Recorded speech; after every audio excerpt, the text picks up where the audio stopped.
નમસ્કાર. 2026નું વર્ષ કેવું રહેશે? 2025માં જે થયું એવું 2026માં નહીં થાય. જેમની જન્મ તારીખ 1-10-19-28 છે, ગયું વર્ષ તણાવ અને પરેશાનીવાળું હતું, એમાંથી બહાર આવી જશો. પ્રેમ સંબંધમાં આવતી પરેશાની દૂર થશે. જેમની જન્મ તારીખ 2-11-20-29 છે, ગયા વર્ષમાં સ્વાસ્થ્યને લઈને જે પરેશાની સામનો કરવો પડ્યો હતો એમાં રાહત મળશે.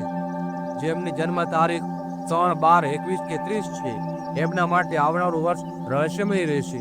અચાનક એવી ઘટના થશે જેના વિશે વિચાર્યું ન હોય. જેમની જન્મ તારીખ 4-13-22-31 છે, ગયા વર્ષમાં ખરાબ હાલતનો સામનો કરવો પડ્યો છે, એનાથી મુક્તિ મળશે.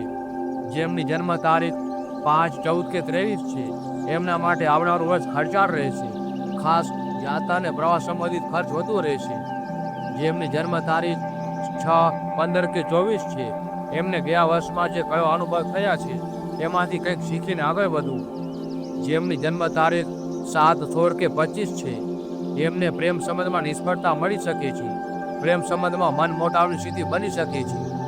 જેમની જન્મ તારીખ 8-17-26 છે, એ લોકો મહેનતુ હોય છે. વાદ વિવાદથી દૂર રહેવું, પારિવારિક સમસ્યા આવી શકે છે. જેમની જન્મ તારીખ 9-18-27 છે, એ લોકો માટે આવનારું વર્ષ ખૂબ સારું રહેશે.